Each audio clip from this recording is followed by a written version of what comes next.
Have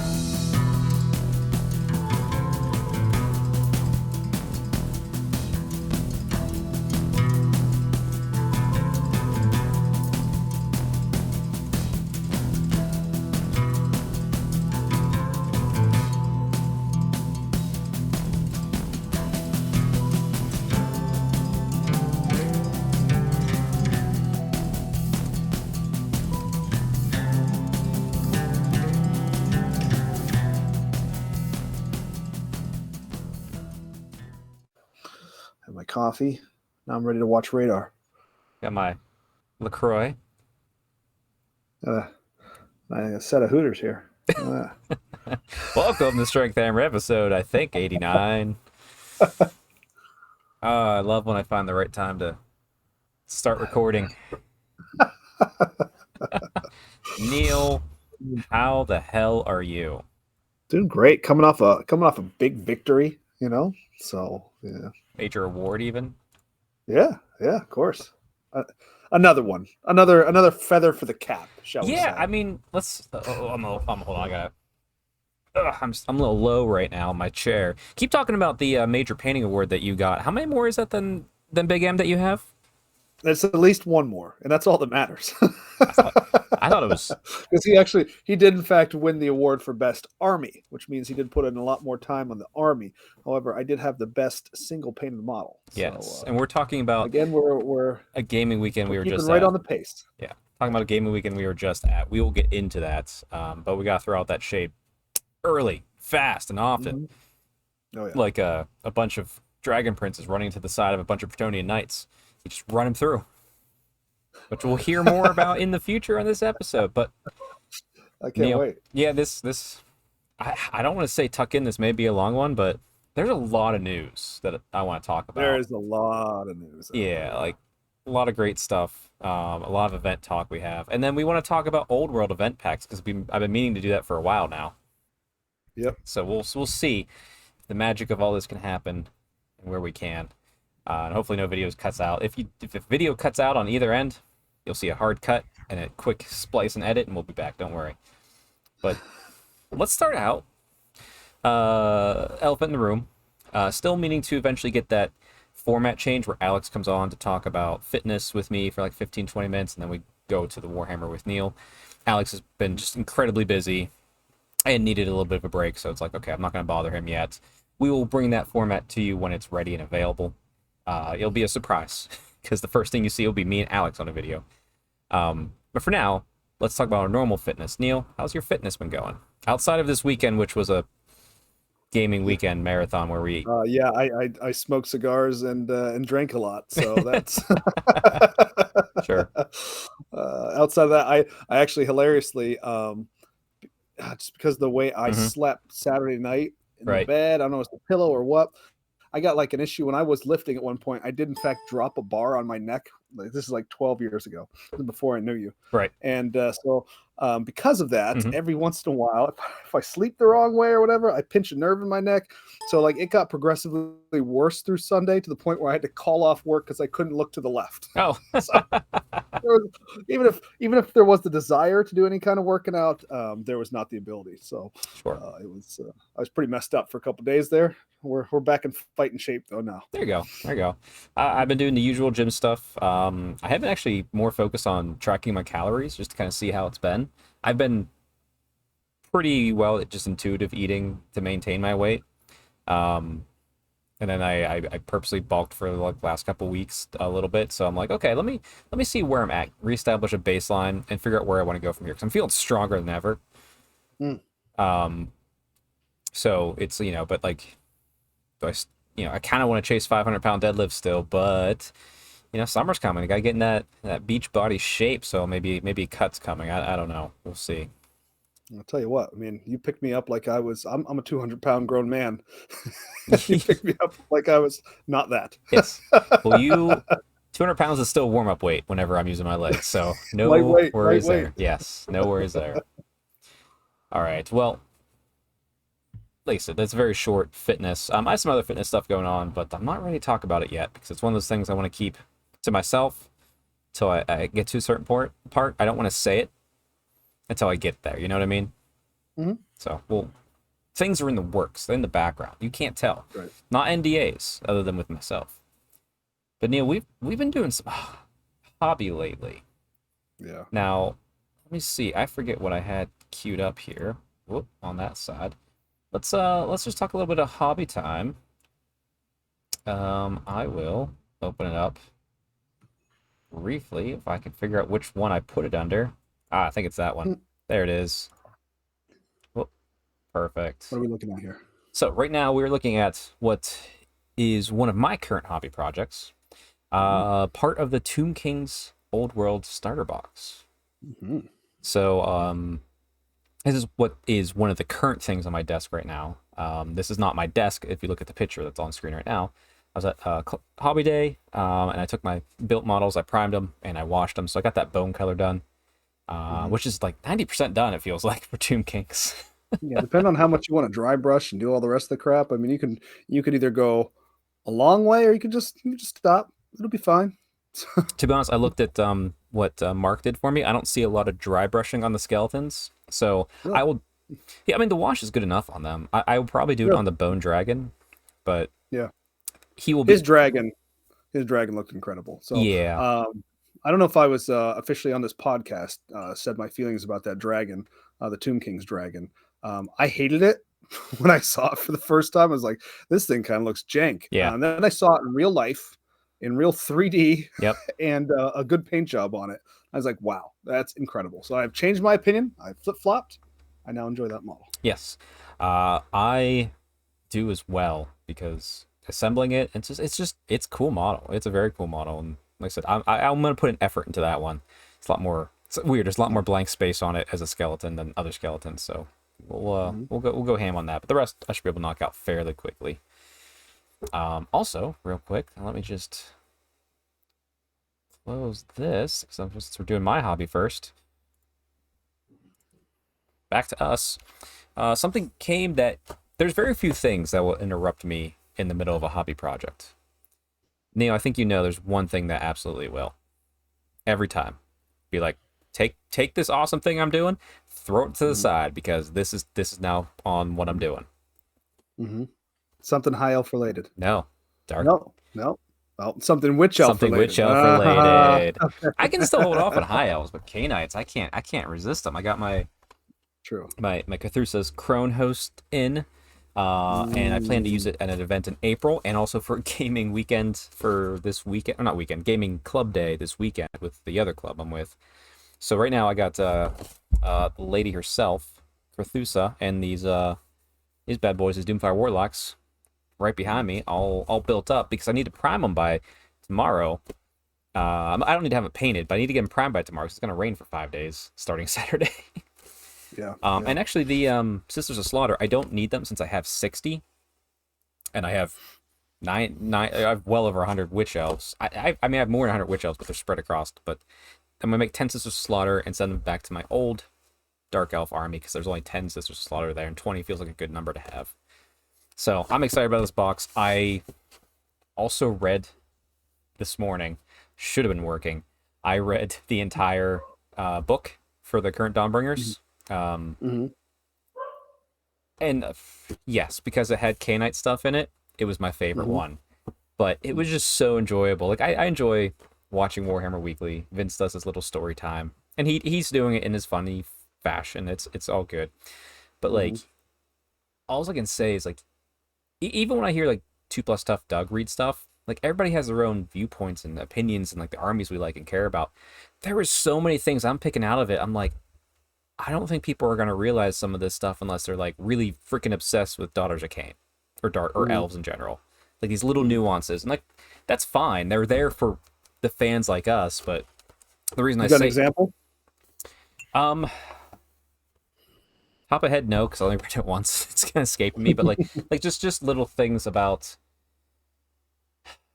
like the way some characters are, I think, are named, the way they come in, and like, you know, there's some critiques that are well warranted, like a drop of blood poisoning a river, that makes 0 sense, but you know, like the prophecies and like how Moria Hague, if you know about how she acts as a goddess, and how Cthulhu's acting through her, and it's very similar in like it fits that theme like of what Moray Hag is entirely, and like lore implications that open up because of it. This actually here's a good one. People won't realize. So Slaanesh devoured all of the elven gods, pretty much. A few escaped, like Cain, who was destroyed, I think, in battle. Obviously, like he wasn't. I don't think Cain wasn't eaten, which is why the heart remained. And then all these gods, just like the Phoenix Kings, were stuck in the belly of Slaanesh. And when Morathi went in there to become Morathi Cain, she technically opened a portal from the belly to the mortal realms you go in, get the powers, and come back out. And of course, we know about the Sinestra and Disextra, the Slaanesh deity or keepers that escaped. But also, that's when Moray Hag came out, apparently. Oh, the last that is really cool. The last vestiges of Moray Hag came out during that time and found Cthulhu, who was an outcast who was searching for the truth and was blah blah blah, and then powers there. So when does Anarian get to come out, huh? Well, Narian was in there when Morathi became Morathi right, he split her in half, which so is another thing. He didn't get sucked up. We don't know what happened to him. He just split her and left. And like I think he did it out of act of love too. Everyone's just like, oh, he split her because he's like mad at her. It's like, no, I think he did it because he truly cut her worst side from her, probably her best side. Not that her best side's a good side. Yeah. But like it's like the part he loved versus the part that was duplicitous in the nature and stuff. Like I think he did that on purpose. But yeah, we don't know. But also the fact that Moray Hag, like that's an elf god, was still around in the belly and came out. So like, could all of the elven gods that may have been devoured at that time this is my still question. Be in there? So now in the end times, who was Moray Hag's kind of she didn't have avatar? One. I looked through she didn't have one? Yeah, well, back whenever they showed the staff, I was like, I know that staff. I went and did a deep dive. I did a tweet. I put it on here before too. Like I knew it. I called out Moray Hag. No, there was no association with Moray Hag and anybody. I looked. I thought it was maybe who was Princess Illyria? Aelithanar. Who was Aelithanar? Oh no, he's it wasn't Moray Hag. He was not prophet. He technically like followed Isha and with his bow was Isha and stuff like that. But he was supposed to be representative of somebody when he shoots. I forget. I looked. He's not Moray Hag. He was a good shout out. But he's like his own agency thing. Like he's like, yeah. But like I looked because Teclis was talking about Morathi posing as some god in the end times as well. And so this is not the first thing. No, she wasn't. Well, she wanted to be like all the gods were kind of represented through the elf heroes in their own way. Either by hook or by crook. But yeah. Moray Hag was not represented in full. I forget which one Morathi was. Maybe she wanted to be Moray Hag, but she wasn't. Okay. But yeah, like Moray Hag was completely separate, and her fate was unknown. You just assumed she got eaten by Slaanesh. But yeah, but like then it's like, what other gods are in there? Like Mathlen, is he still in there? Could the Adanath actually get their god in full at some point? Could he have escaped and they got to find him? Like just the lore implications of Slaanesh being this portal. Like Slaanesh is the mother of the elves in a weird way right now. Yeah. Like, and it's just going to continue. I don't think Slaanesh is unhappy about that fact either. Khorne's angry about it, but he's always angry. I'm sure she is actually pretty pleased about it, right? Because her stamps on all of them, right? Right. So I think because there was some that I think faced like a true death, like obviously, but there's been no like I think the only one that like hinted that maybe a true death was Asurian. Because the last of Asurian's power were put into Malekith, essentially, as Phoenix King. Yeah. But that doesn't mean he died. It just means his power was not around. So maybe, who knows? Like, there's so much implication. No more Malekith, by the way. That's been retconned. Oh, it's true. It's Malarian even in the old world now. But it's going to be a hard habit to break. Yeah. But yeah. Oh, boy. What else? I had more. Hold on. We're gonna pop this window back open. Oh, that's the wrong one. There it is. Pop this back up. So this is a very interesting like little bit of lore. Putting on screen right now. It's in the Dawnbringer's book with Cthulhu, and it's at the end. And it's so originally Cthulhu she was just like a weird not troublemaker, but like an outcast, because like she was obsessed with Moray Hag and like was trying to find everything she could in like the libraries. Like she was not a great fighter. She was of no consequence. And Morathi was just like whatever. Like Cthulhu was beat by her superiors, like all this stuff, like made fun of, ridiculed. But she kept hearing the whispers of Moray Hag, so she kept searching more and more. And eventually she found that crown that she has on that like literally gouged out her eyes. And like Moray Hag like encouraged her to put it on. And as soon as she did, she stopped hearing Moray Hag. And she was just blind. And then everyone was just making fun of her. And Morathi was even like, well, that problem solved itself, and just moved on with her day. But then Cthulhu got the power through what Morathi Kane did. And it's one of those things where she's rising through the ranks. And like in this little lore piece is Morathi Kane talking with the Shadow Queen. I'm going to say that again for you. Morathi Kane talking with the Shadow Queen. Shadow Queen being who? Moray Hag? No. The Shadow Queen, as in the other half of Morathi.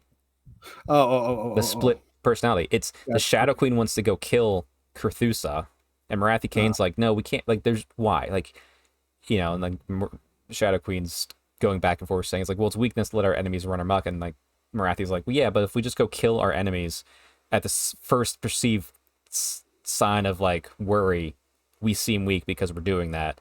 So like they're arguing with itself, and like even Morathi at the end is just like, you were like the part of who I am is you, like whether it's been split or not. And Morathi's just like, I can't believe that I had that sort of stuff in me, like that sort of like self-defeating impulsiveness, which is what Morathi was. But this is just going further, and it's pushing that narrative more and more about the Shadow Queen and Morathi Kane. They're not the same being. Like, whether they were born of the same being, they're not the same being anymore. But they're linked by the soul, right? Supposedly for now, but that's probably a very easy thing to fix, I imagine. And I wonder if that's where the narrative's going to go. Yeah. What leans more to what I'm hoping for is we eventually see the ability to take them. Again, we're getting a full rewrite of the rules with 4th edition, which we'll talk about. I'm hoping we can take them separate, and you can kind of theme an army one way or the other with it. Because then it kind of gives us 3 major characters to play with, because we have Cthulhu, Shadow Queen, and Morathi Kane. I hope that goes away. You know what I mean? Like where they have to be on the battlefield at the same time. Yeah, I do hope that, because the story's leading away from it, I assume we will as well. But interesting. That's really interesting. Other hobby. We have 2 other bits of hobby real quick. Neil, I have your image up on screen of Flavor Flav. Yeah, that's Flavor Flav, baby. Yeah. And unfortunately, it's because we didn't forget about Neil didn't have a picture of it, but we've both completed some armies here. Yeah. So tell me, like, you completed your whole 2,000 points of Orcs and Goblins done by event time, which was the goal. Originally, it was supposed to be 1,500, and then Chuck changed the rules and said you can bring whatever you want. And everybody said 2K. in my opinion, a Warhammer army is 2K, just minimum, right? So made that happen. So we had I had something like 24 goblins with spears, bunch of squigs, 18 squig hoppers. Didn't really like how they played, but we can get more into that later. I had 7 wolf riders, 5 orc boar boys, an orc on a wyvern. Yep. Let's see, a level 4 wizard. There's a night goblin shaman, a BSB night goblin hero, 2 mangler squigs, and Flavor Flav. Yeah. Not leaving anything out. Oh, 2 units of squig hoppers. Yeah. Didn't you talk about your wolf riders? I did. Okay. Sorry, missed it. I just saw the picture. Boys, yeah. So, yeah. Great to see. So that was the army there, and actually painted up pretty easy, pretty well. All 3D prints from that, and so but I like the way it turned out. So yeah.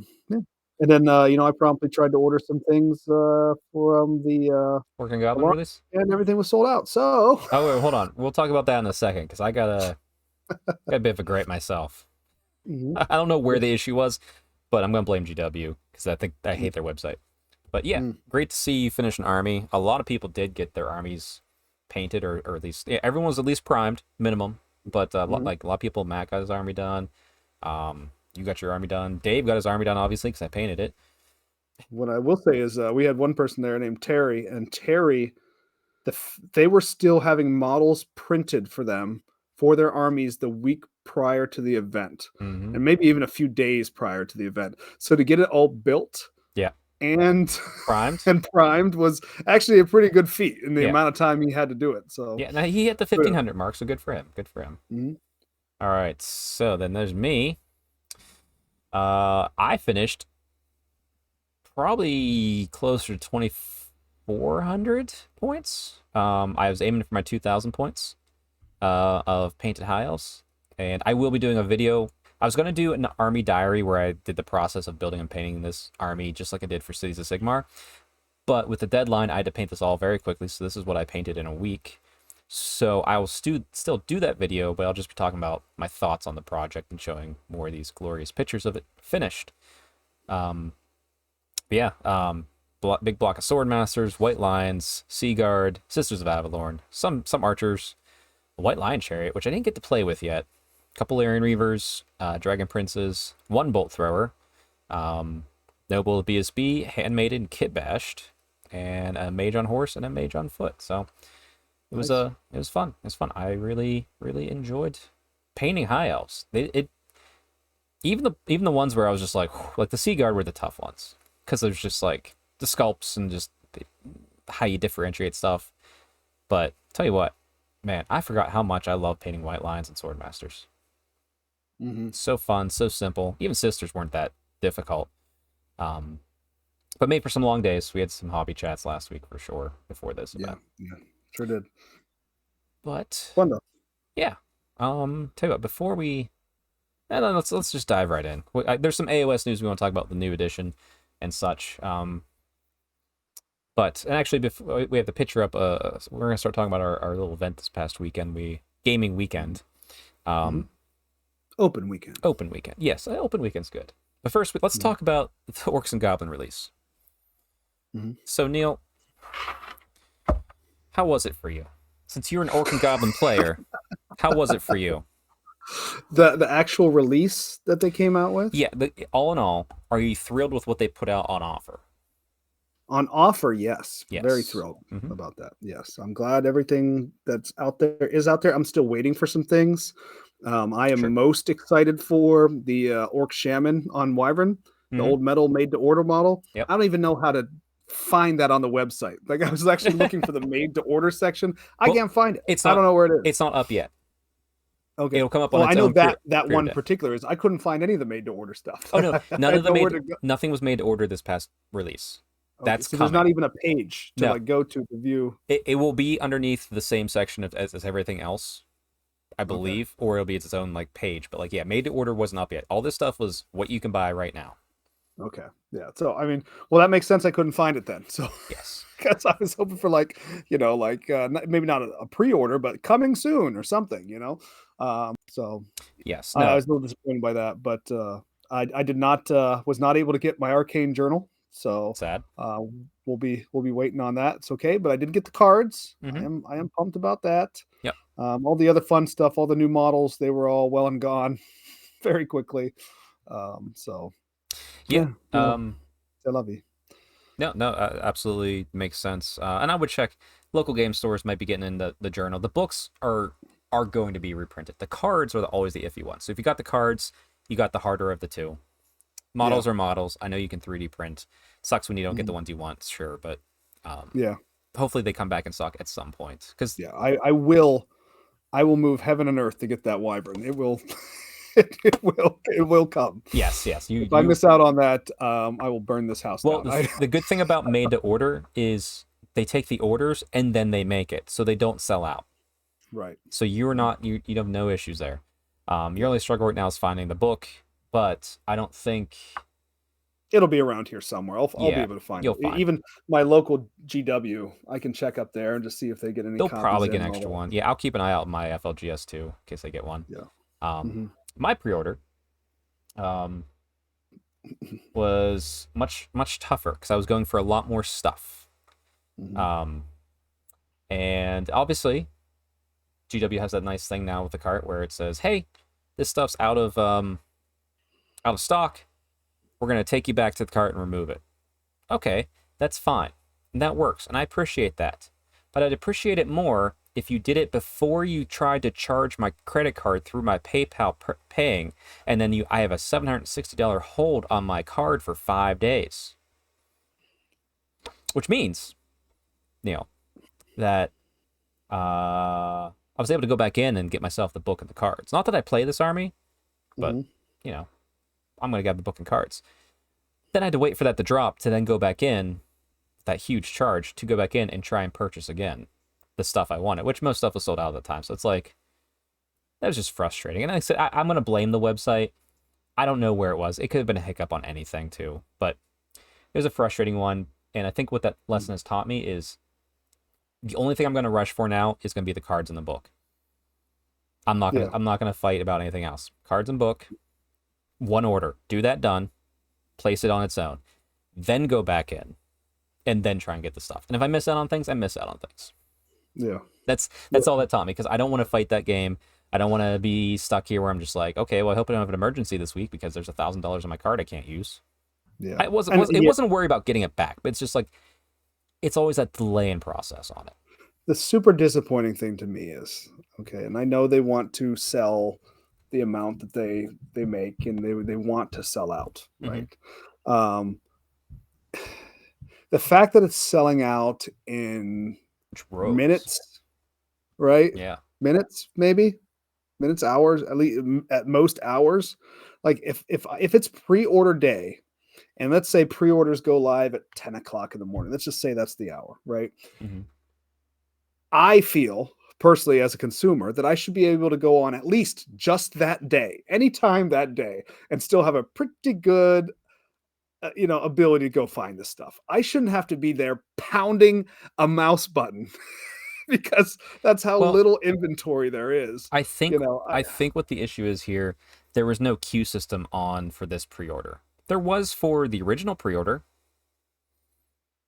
which is fine, and there is for like other things like the books and whatnot. But even then, it sold out pretty quick. I think what they need to learn is with Warhammer: The Old World, the demand is so high that almost every pre-order needs to be behind a queue system. Just flat out. Actually, I'm looking on the website right now just because it's been a couple days. You can still get the cards.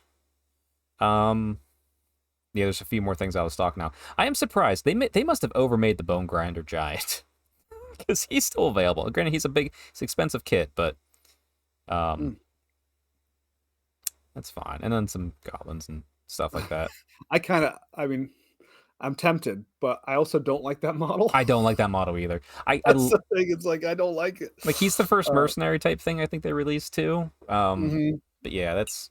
I don't know. It might be tempted. I might be tempted at some point, but for right now, I would honestly, I would rather get a new Mega Gargant and use it as that. That's what I was thinking as well. Yeah. One, it's cheaper, and two, I think it looks better.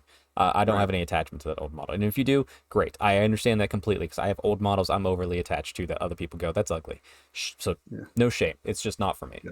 And I have seen it at events before, and it is really big. It's really very big. It is an impressive thing on the table. Yep. I'd be worried that my fat arms would come across and smack somebody's models for real. Yeah, but sure, for sure.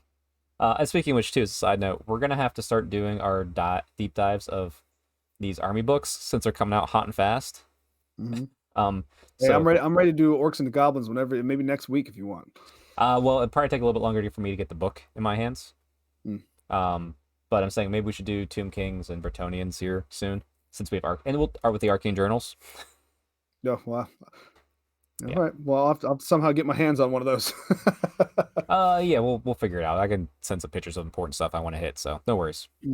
But yeah, okay. Anyway, all that aside, it was a struggle bus, but we made it. I'm excited that I'm at least getting the book and cards, which, like I said, I'm going to go for a complete set of book and cards. That's my goal. But anyway, so this past weekend, we played a whole lot of Old World. Dude, a whole lot. This is exactly what I wanted. The weekend was awesome. Yeah. So I came into this weekend having played one game on a tabletop and one game on whatever that virtual. Warhol. Yeah. Yeah. I had 2 games under my my belt, and I had played both of them.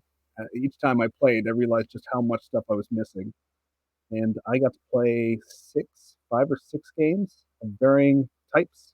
Yep. Throughout the weekend. Yeah. No, it's I mean, I've been playing weekly since it released, sometimes twice a week.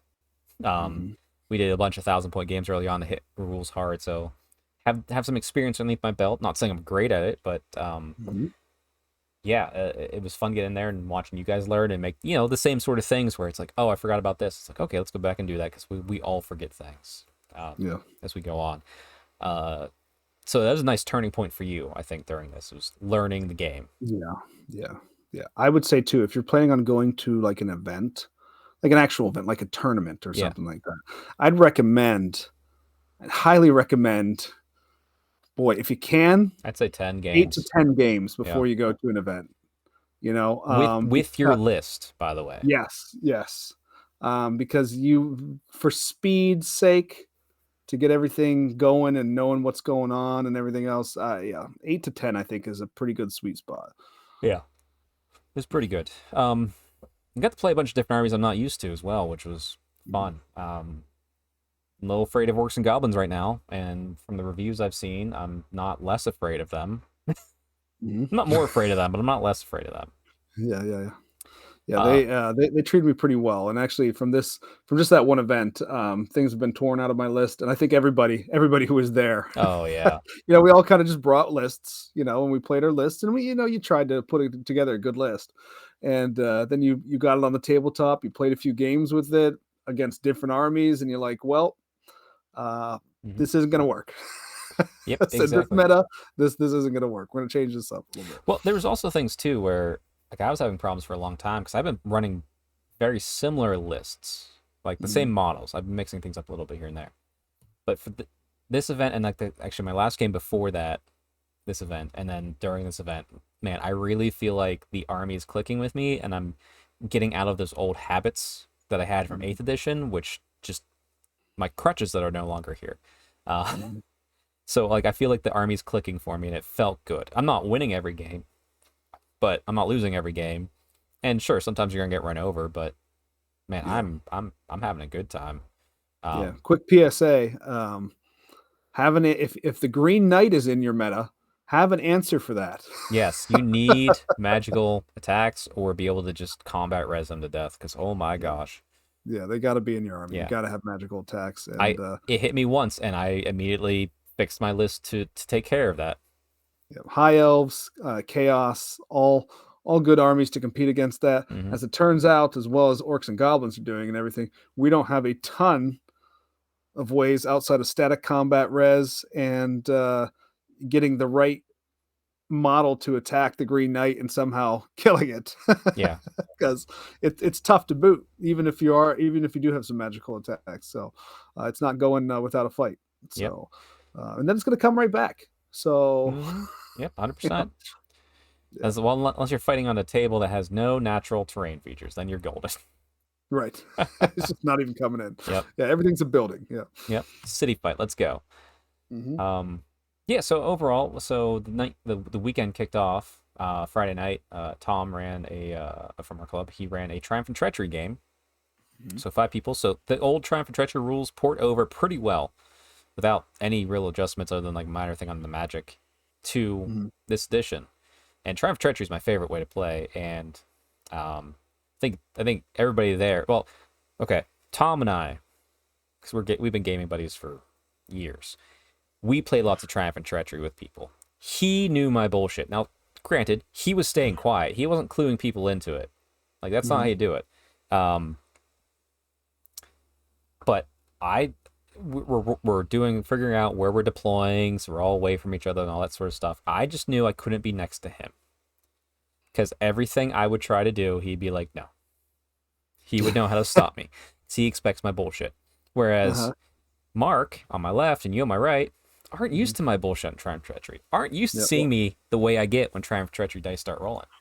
Well, I was trying to send you packing until things looked so bleak for me. I had no choice. I literally was messaging you on my phone while looking Mark in the eye and setting up an alliance with both of you at the same time. Yeah, I was actually speaking into my phone into Google Translate and then sending German out of my phone to Mark. Yeah, problem was you kept holding your phone in a way that I could read the English. Oh yeah. You could see it. You could see it. Yeah. But yeah. Now, granted, Mark did win in the end because the mission was to hold this one statue thing, and it got you some extra victory points. I was a very close second. And if anyone else got that trophy besides him, I would have won the game. So yeah, Triumph Treachery, man, fantastic game. I love it, and there's no friends at Triumph Treachery when I'm playing. If you think you're my friend, I'm gonna use you. And I love that you guys started. I forget how I said it. You guys were both starting to realize what I was doing, and you started both yelling kind of towards me. And then I said I forget what I said, but it made you guys start arguing with each other, and I'm just like, this is perfect. This is my heaven. We were supposed to be turning to go towards you. I was supposed to turn towards maybe Dave, and he was supposed to go towards you, or maybe we're like half of our army was supposed to go towards you, each one of us. And then I moved up because I had no other choice. I had to put out these fanatics in front of him, and it wasn't going to matter for reasons. But then he got a little scared of those fanatics and thought I was doing a little treacherous stuff. And then before you know it, he was coming my way. I was trying to survive, and I didn't. Yep. It was good times. Good times. Yeah. I love Triumph Treachery. That was a great way to start off. And then after that, it was just hanging out and gaming, talking Old World, watching Old World stuff. It was a good weekend. We had all the Adepticon streams on, so watching good friends Andy, Adam, and Paul Murphy do all their presentations for Kill Team, 40K, and Age of Sigmar. It was a good time. Trying to think. I think I went 2-2 outside the Triumph and Treachery, so it was a pretty good weekend. Was able to meet. Maybe I wasn't. No, maybe it was beat Matt's Dwarfs, beat Mark's Bretonnians, which are great there. Oh, and then then I lost in a team game with Bretonnian and High Elves versus a couple Orc players. You were one of them. and then that's. Does that mean we're even now? Are we even in games now, Chuck? We might be. Let's say it that way because I don't know. Yeah. We'll call it that. We're even now. Yeah. And then Sunday, Jess ran me over with Tomb Kings real fucking hard. I was like, oh my goodness. Really? Yeah. I was wondering how that finished up. Yeah. Oh, it was not good. The Casket of Souls ability to make you -1 to hit is phenomenal. Especially whenever White Lions go in. She lets me charge White Lions in. I go against the unit. I kill like one chariot. Cetra alone does the damage. Also, when Cetra wounds a unit, it's -1 hit for the rest of the game. So now I'm -2 in the next round. It was just it was not good. I got ran over. Minus because I have the Sisters of Avalorn with the +1 hit, +1 to wound once per game. It's amazing. It's the opposite of that. -1 to hit. It just crushes you. Doesn't matter what. It's just crushing. You're probably gonna be like 5s or 6s minimum. Yeah, but no. But when you're goblins with weapon skill too, you get a -1 to hit on you. you're used to it. Not good for me. Yeah, not to mention if you fail the fear test, you're just like, well, what the hell? 6s and 4s at that point. But so 2-2, and then a good game of Triumph and Treachery with a second place finish on that. So what about you? How was your weekend with it? So out of the 5 players in Triumph and Treachery, that was a 5th place finish for me. Okay. I exited first. There you go. And then I went and let's see, my next game... See, actually, here's the thing you missed out on Triumph and Treachery. I didn't want to tell you this. So you finished Triumph and Treachery. You had no models on the board, right? No. Yeah. It doesn't mean you're out of the game. You still had carts. No, I don't believe I did at that time. Okay, if you have 1 card or 1 coin, you're still in the game. Yeah. You do not give up. You can decide the winner if you stay patient enough, which is phenomenal. So, Oh. like, you toss me your, oh yeah, you toss me your cards. Don't ever do that. Always keep it. Always keep your resources. Models are not. That's not the resource. You know, models are just Yeah. there. Just for next time. All right. Good to know. Good to know.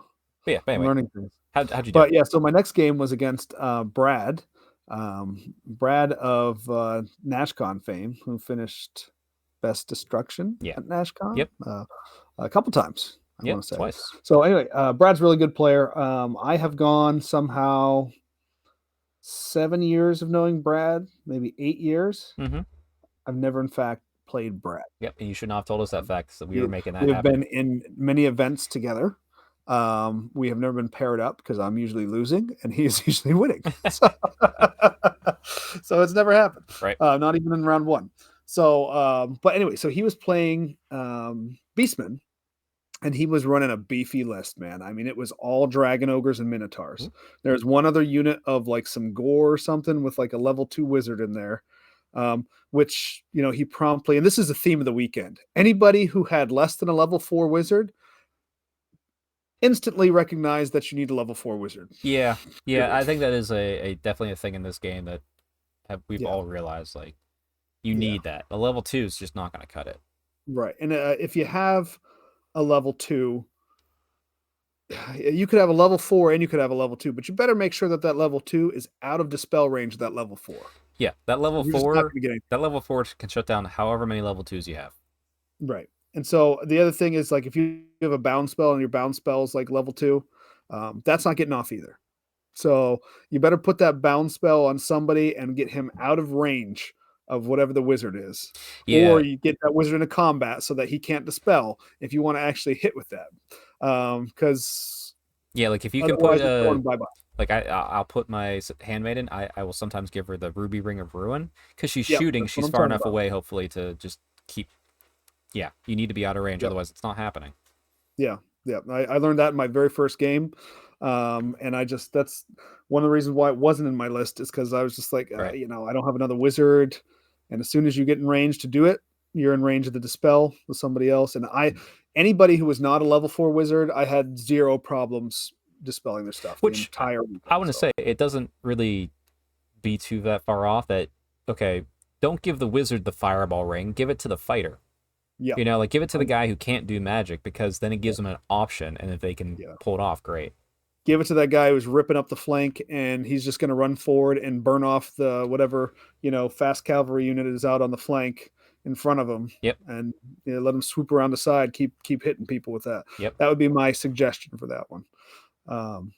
Thought about even putting it on my black orc on the wyvern, but the problem with him is he's impetuous, and so if he charges, there's no shooting anyway. So yeah, no, you want to make him all melee. Yeah. So yeah, so then I played him. It was actually probably competitive wise my best game of the weekend. Nice. Because we really did have a very close game. We started to calculate up the points. We're like, you know what, screw this. It's a close game. So we gave him the minor. Yeah. I think that's what would have wound up being. I had one of the reasons why I am not super huge on Squig Herd is I had my fanatics out, and when your Squig Herd dies, if you have 5 or more left, they explode. All right. Right. You roll 2d6, and however many inches you get, every unit, friend or foe, takes D3 wounds or D3 +1 for each additional 5 squigs. Right. So that was in range of my fanatics. Now, nothing kills fanatics, but area of effect things do, and they are a unit that's within range 2d6. Right. So they were eaten by random hopping squigs, 2 out of my 3 fanatics, which were perfectly positioned to just go ham on more of his units. And that's probably what turned the game for his favor. So unfortunate there, but very, very, very fun game. Took a long time to play it, learned the rules pretty damn well in that game. I played Bretonia next, and Bretonia, this was Mike Keel. And so that's the first time I got to experience the Green Knight. I knew what the Green Knight could do. Yeah. But just the thought of him being around screwed up my deployment and everything else, me trying to figure out what to do to try and stay away from it. And it didn't matter anyway. He still got exactly where he needed to be, Yep. when he wanted to be there, and ruined Literally my entire game plan just by him existing. So, and I could do nothing about him. I got him very close to dying, but by that point, everything else in my army was dying by me trying to take care of it. So, Bretonia just flattened me. So now I am a great 0-3. And then we played, I believe we played. No, Triumph and Treachery is not a loss; it's a placing. Okay, so we're 0-2. Yeah, there you go. There you go.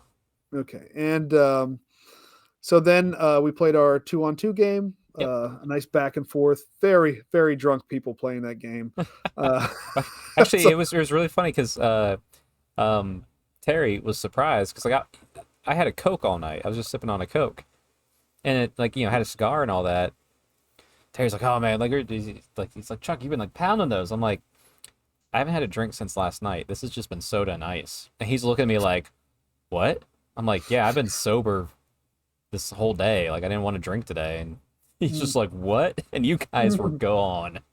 Right, as your teammate over there was about to fall over backwards. Right.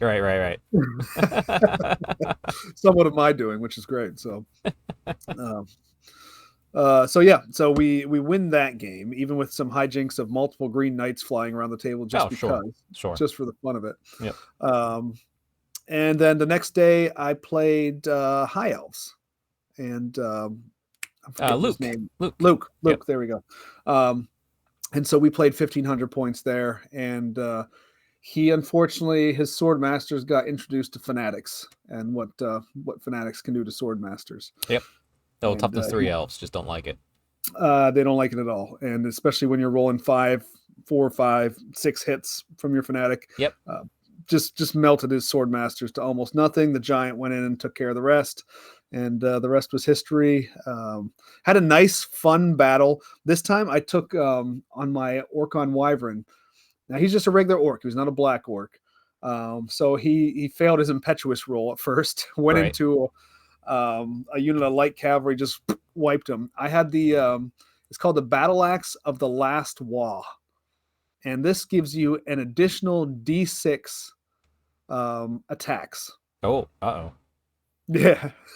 Now, it is strike last. It is magical attacks. Okay. But what I found was when you're on a 7-wound wyvern, you can take a few probably hits. Survive, right? To hit back. And boy, howdy, that axe. I think I rolled. We were in combat with his griffin, and so it's a very cinematic, griffin on wyvern, old high elf versus orc. Yep. Goodness, right there. And I really enjoyed that item. I know 75 points for the cost of that, which is pretty high. Well, I think everybody just looks past it as soon as they realize it strikes last. Rightfully so, right. I think, but right. And the other thing is if you use it, you can't get any kind of armor, right? I mean, there's nothing that's going to really help you ward save wise or anything. You can't take a shield because it's a 2-handed weapon, right? Right. So you just have to basically just sell out and be like, okay, we're going all in on the offense. So I gave him an Ed button which gives him an impact of 1 at a -2 AP. So hey, why not? Why not? So just an additional thing there. So a lot of fun in that game with that little battle right there. Very cinematic. I did wind up killing the Griffin.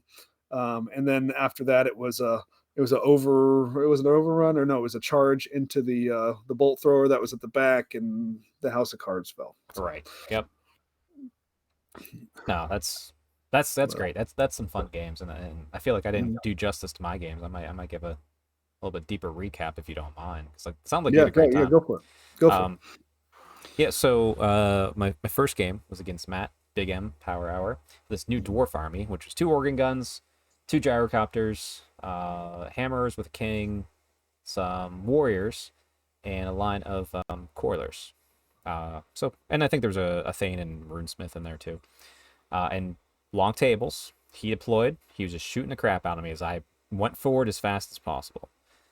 Thankfully, my spells were going off, so I was getting ward saves and ethereal and all that sort of stuff. And I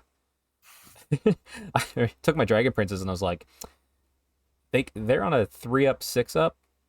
I'm gonna throw it right at one of the organ guns and just pray. And my Lair my Lair and Reavers had scouts, so I put them in the back. He turned around with some Rangers and just shot them, and he had other Rangers in my backfield, but I killed them with my Sisters of Avalorn. But my Dragon Princes were. This is the story. The rest of my army essentially walked forward, eventually got in combat, and did their stuff. And like my sisters were shooting the whole time, took out the gyrocopters, took out his Rangers. But this Dragon Princess just going forward, and like he's shooting the hell out of them. He's like, I got 2 turns to kill them, and I can start handling the rest with some stuff. And he killed all but the champion. That's enough. And champion made the charge in, took off the organ gun, and just turned to the side to face the hammerers. But eventually he was shot by the Coilers anyway, so it didn't really matter. But the Swordmasters moved up. They actually had a nice back and forth with his warriors. Like I was doing good. It really came down to as soon as I got Fury of Cain off on them, because that's the one thing he kept stopping was Fury of Cain on occasion. I got Fury of Cain on Swordmasters, which is what you want, and then it was a blender, and I was out combat resing him. Now the White Lions, they only had Shield of Safri on them, and I made a charge into his hammerers with all of his stuff that says, "Hey, you don't get any charge bonuses." Which means I don't get my initiative. It just took everything away. So I'm like, Shield of Safri, there's a 5 up board. 5 up board, yeah. That's pretty good. It's pretty good. But White Lions, they want to charge. They want to get that as much bonus initiative as possible. They want to be a fresh round of combat and at least 3-inch charges, because that way I'm swinging at a niche 5 with my great weapons, which is okay. Otherwise, I'm swinging a niche 2 or niche 1. So I charge in and. It's like the worst stuff for it. Thankfully, they're at least decent weapon skill, and Matt doesn't do hardly anything. So I'm able to chew through them after a couple rounds, take the win. It's a good time. Oh wow, you got through that hammer unit. That's his bread and butter. That unit. Yeah, it was, and like he's looking. He's not going to change it. It's a good unit. It's just he was below average on his rolls. I was slightly high above average. Plus the ward save helped me a lot.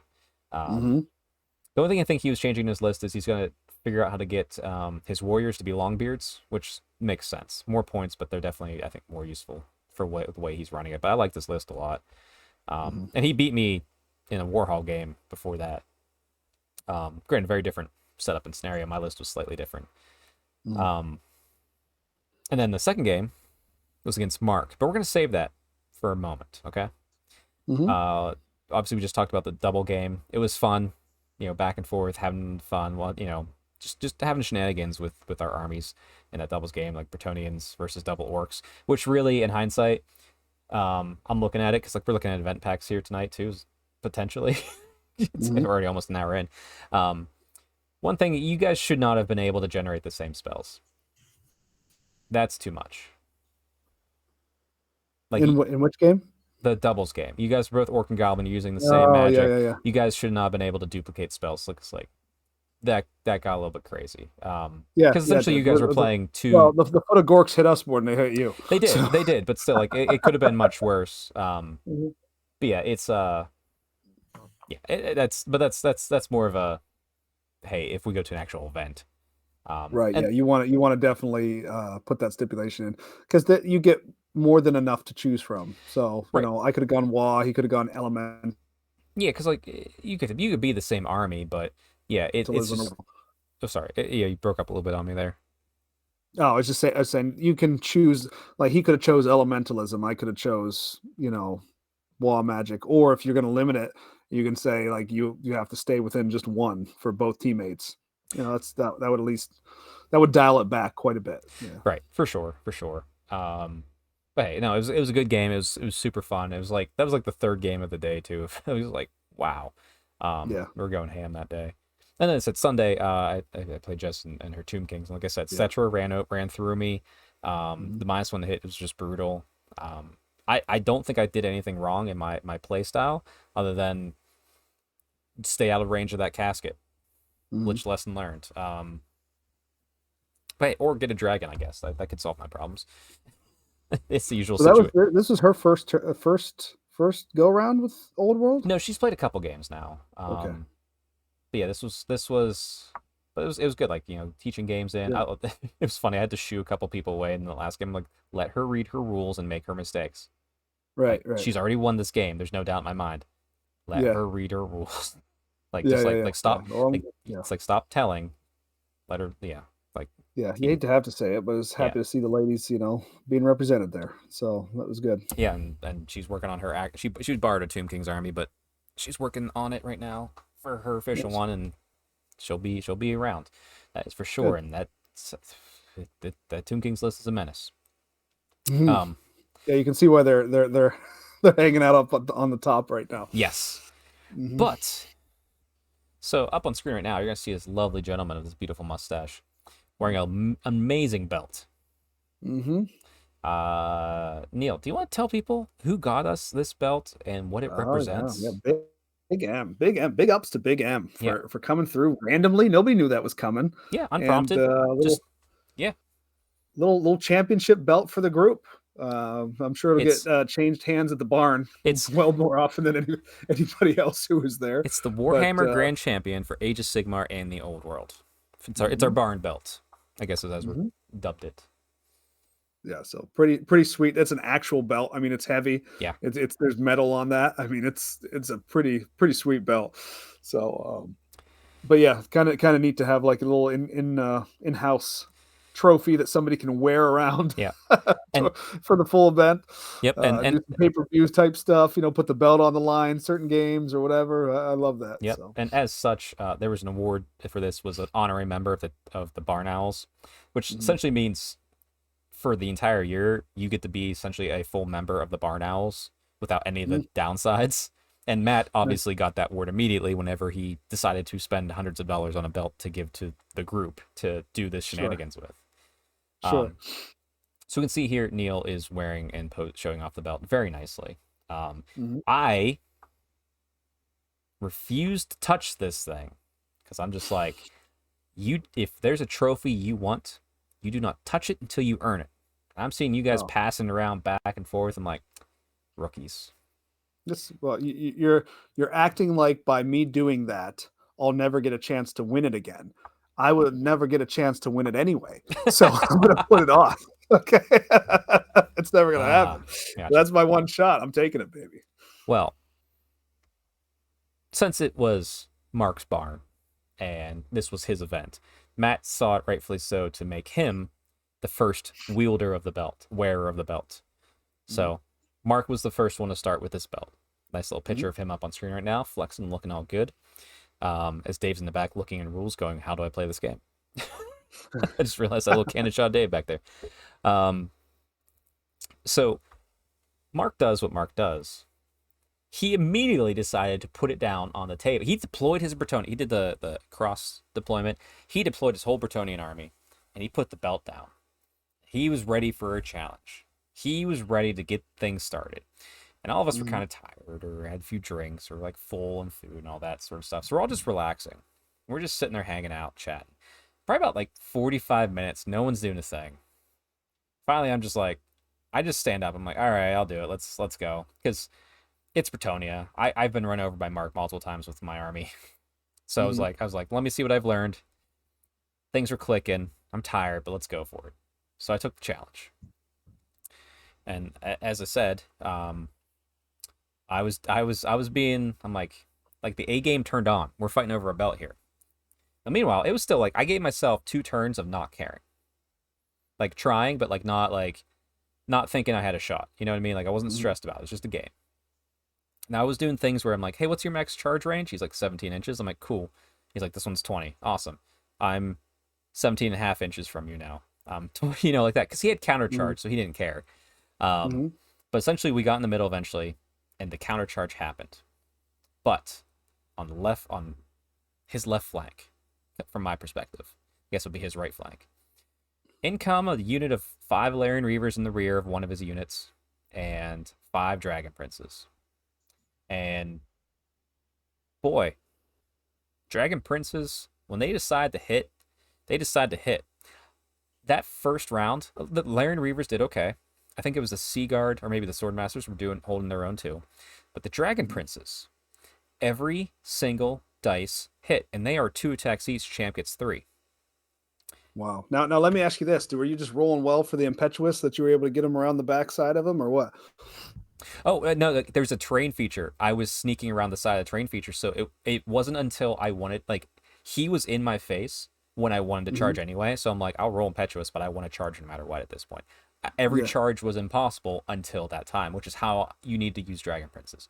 Make the charge impossible until you absolutely want it, where you don't care if you roll. My strategy with my orc boar boys is to put them behind something so they actually can't charge. Yeah, the Larian Reavers and were over there. That thing run forward, more than likely get murdered. Or if I'm using the Wolf Riders, they have a reserve move, so they run up, they do their thing, they get in the way, and and then whatever happens to them. And then I got the boar boys in. Boar boys have a what do you want to say?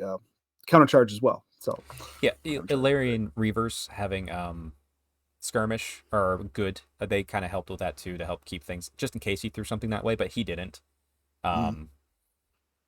It was just the nature of it. And he didn't roll Green Knight, so like that first couple turns was pretty good. Nice. But yeah, every single Dragon Prince attack hit, including the horses. The horses were rolling 5. Yeah. Jesus Christ. So completely destroyed that entire lance of was it 1, 2, 3, 4, 5, 6, 8 to 9. Granted, like that was 3 units doing it. So then they overran. Just the Dragon Princess. The Reavers couldn't make it. The Dragon Princess could. Into the next one, which was the combat I purposely didn't fight yet. At which case I proceed to pretty much annihilate that unit. Not quite. It wasn't like an overrun again, but yeah, it was brutal. And I'm just like, oh, I've kind of just negated over half of Mark's army in one round of combat, and that's great.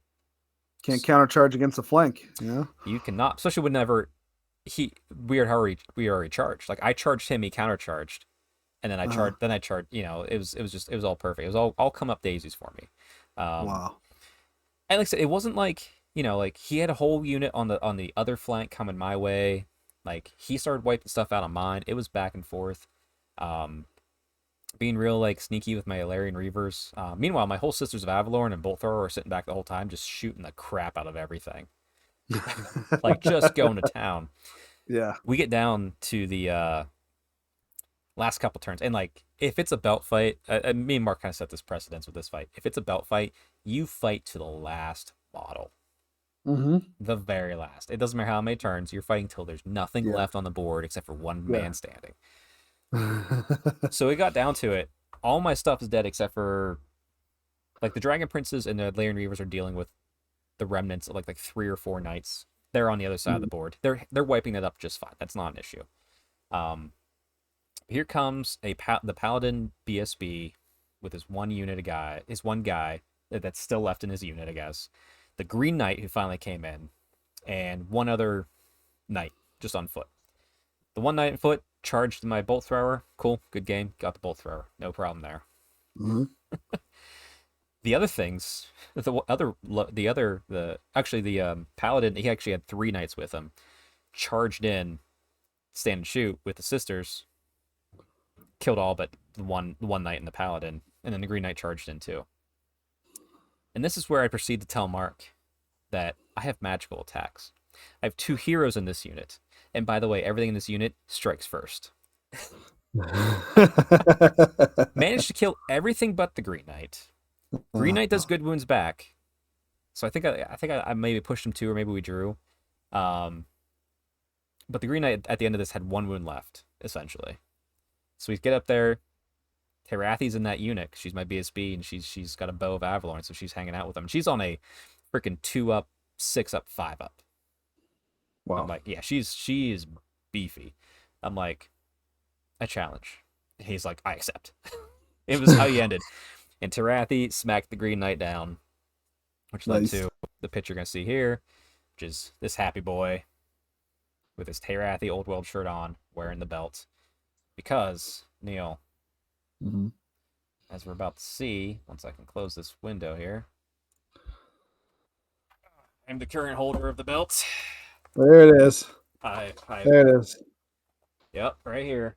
Raise that bad boy up. You see Sigmar throwing his hammer right there. Yep. Nice. Yep. Nice. So, and immediately Brad's like, I want to challenge you for the belt. I was like, give me a minute. Give me a minute. I immediately went to like full like preserving mode. Like, no, don't take it just yet. Yeah. Yeah. But I want to get it on the podcast first, and Brad and I weren't able to get a game in, but I think he is next. He wants to get a shot at it, so we'll figure that out here in the coming weeks. Yeah. I don't know if it'll be Figure out what Sigmar you're or gonna Old do World. with 1,000 wounds of Minotaurs and Dragon Ogres. I've already beat Better that plan army. for that one. I've already beat that army. Have you? Yeah, he's my first win at Old World. Oh, really? I beat that army with all the Dragon Ogres. Yep. Wow. Yeah, it was not easy. He did miss deploy, which helped me a little bit. So I'm not saying it's going to be easy, but I'm saying I can do it, and I have confidence.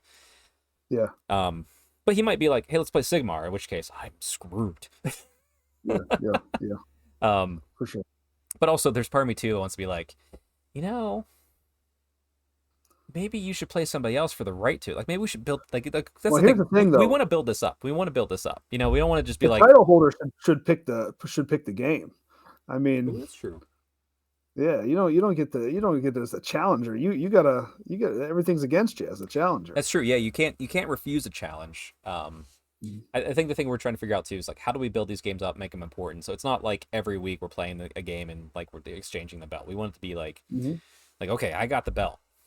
It might be a month before Brad decides to play me, like, or something. But like we're talking, we're doing the talk back and forth. Like we're gonna cut some promos. It's gonna be good.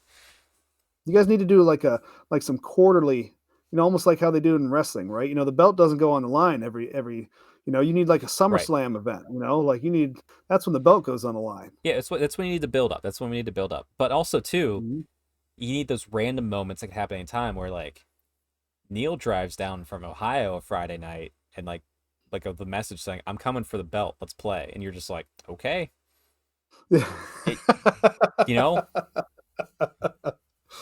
I just show up, just start banging on your door. Come on out, Chuck.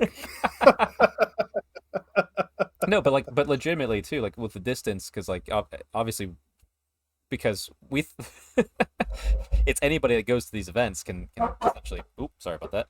Can participate. So like, if you or Mike or Terry just like decided to be like, hey, fucker, I want to show out that belt. I'll be like, cool. When you can make it down, you'll be like, I'll see you Saturday. I'm like, okay. And then it becomes a big thing, and we probably get everyone there to watch and have a good time. So. Oh yeah. You start betting on it.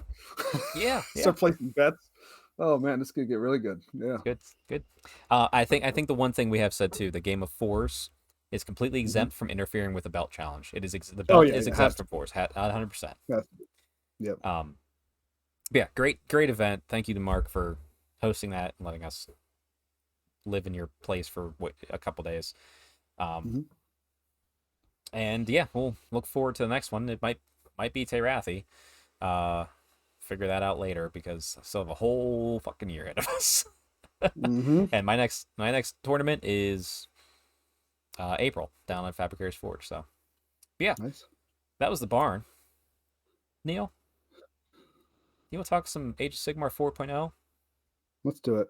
Okay, I know it's a longer episode. We might have to push the Old World event pack talk. That's fine. Fine. Content for another week. I know it's like whoa, because we got to do these books and oh boy, we're getting there. Yeah. All right. So anyway, let's start out, and sorry everybody, it's gonna be a little bit wonky here. For a little story time. Let's do browser window. Boom, there we go. So first up, it's a little story I wanted to bring to everybody's attention. It's the Dawnbringer Chronicles. Neil, do you read these when they pop up on the Warhammer community site? Little stories about the lore? I have not. I usually I do, but this whole Dawnbringers, I have not been following it very well. So okay, I won't lie. If it's not related to elves and occasionally dwarves, I tend to glance through it and not really absorb it. I care about my elves. I care about Daughters of Cain driving this story like they have been and continue to drive. Someone in the Daughters of Cain continues to drive this narrative real hard all the time, and I love it. But this story caught my eye because on the front picture was Lumineth. just a standard Lumineth. I'm like, that's interesting. I mean, Lumineth were mentioned a little bit in the current book, like the river ones, because there's river stuff being poisoned. I was like, you know what? What are the Lumineth up to? They're elves. I care about them. I haven't played that army in a while, but they're my new high elves. Let's check it out. And this story talks about Teritha. It's a Lumineth. I think just a standard Lumineth. I don't know. Like what her rank or role unit would be, but she is going to the Phoenicium, and like she's a devout follower of. By the way, up until just now, I'm pretty sure GW Forgot was an actual city. I don't. No, they know what they're doing.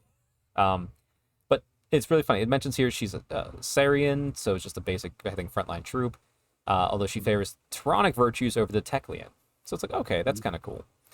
So she goes to the Phoenicium, and while she's walking through the Phoenicium, the streets are bare, apparently. Like, everyone's readying for some huge battle that's coming. Like, all the Phoenix Guard are back, like, there, and all this sort of stuff. And she's, like, going, and, like, she's just going through, like, to their main temple, which is, like, really weird. It's like, huh, you're not hearing anything about the Phoenicium. And it's also really funny here too, because like the people who are like the normal people who aren't Phoenix Guard, who still live in this city, they don't trust any other elf. Like even here it says like they're not they're worried that the Lumineth are here when they see her to take the city, just like the Daughters of Cain took Anvilgard.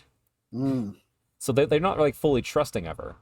But she's like, whatever, I don't care. She's going to see her brother, who's a Phoenix Guard. What's the brother's name here? I forget. In the Phoenix, I should say, is the name. Oh,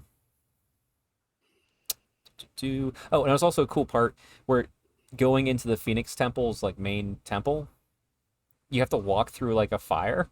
So it's just like an imagery of the flame of Assyrian. And like apparently elves can walk through it. That's what I got out of it, is like elves are fine to walk through it. It's like maybe other races aren't. Torlith. Torlith is her brother, who's a Phoenix Guard. And he took the vow of silence and everything. That's still legit. That's still how it is. And she's coming to find him. She wants to bring him back. And one of the things she says is like, hey, you used to worship another Phoenix in Tyrion. And it's just like, okay, so the symbol, the Phoenix, is going to be associated with Tyrion in some way. Oh, interesting. Like, we kind of got that hint from the banner. If you look at the banner bearer for the Lumineth, one side's clearly Teclis, one side's clearly Tyrion, and it looked like a dragon Phoenix thing, but like it's probably just more of a Phoenix thing. Because like she directly calls out like, "Hey, you used to follow another Phoenix, and it was Tyrion." And apparently, the fact that Tyrion died in the end times, and then was kind of reborn and everything, and yeah, but fascinatingly enough, he was never the Phoenix King, which is fascinating. So like, I'm wondering if that's like a thing, like where he's fulfilling the wish he never got to be the Phoenix King. I don't know. Yeah. But apparently Torlith, her brother, was critically injured in some battle, and the Phoenix Guard took him away and healed him. So it's kind of like they probably saw the future or something, blah, blah, blah, and took him back. So first off, I love that fact. I love the fact that because like when we're thinking of old world, if you're high elf, you're a high elf. If you're a dark elf, you're a dark elf. If you're wood elf, you're wood elf. There is some crossing, but usually it's like the secretive nature. So like you'll have the Urian Poison Blade who pretended to be a high elf. You know what I mean? But like very clearly they're very separate. Whereas here, okay, so Lumineth can just go become a Phoenix Guard. Can a Daughters of Cain go become a Phoenix Guard? Can a Daughters of Cain go worship? Like she's like, you know what? Actually, Teclis is my god, not Cain, and switch. That's what I feel like. So in this universe, elves are just elves and dwarves are just dwarves in a more fluid way than it used to be. Which is it's just fascinating for me, is wanting to tell stories of just what I could do with that. Like it like opens up a lot more. I mean, I know they're always the same, but like even in the Grombil stories, there's a dwarf fire slayer. As you learn his story, he retreated from battle to save his troops essentially, And since that was shameful, all of his runes melted out of his body, and he was kicked out. Hmm. So he just became a normal dwarf slayer. It's crazy. So it's like, it doesn't, like, yeah, that we're doing these things, but a dwarf is just a dwarf. You could have any dwarf. A dwarf could choose his path and change his path, and an elf could change their path too. It's just so fascinating to me, and it's like, it was just in this little story, and it's like, I wish it wasn't in this little story. You know what I mean? Mm-hmm. Because it's like, it feels like such a big thing. They're easily missed, Yeah. these little stories, obviously. Right. And if you've read some other one because you're fascinated with another army and there's some cool point that I didn't see because I didn't read it, let us know below, because like, this is what's amazing. Mm-hmm. But then it goes down to, she's like, why are you here? Why won't you leave? And between her and the phoenix, because there's a giant phoenix behind her too, and like the whole shrine in the center, she gets a vision put into her head. I'm going to read it because it's very fun. A nest sits in the branches of a petrified tree. Its branches drip sap. Within the nest, phoenix chicks strain up towards the sun. The winds rise. The tree shakes. Black cyclones whip around it. Clouds form overhead, drinking the sunlight. They pulse onyx and scarlet.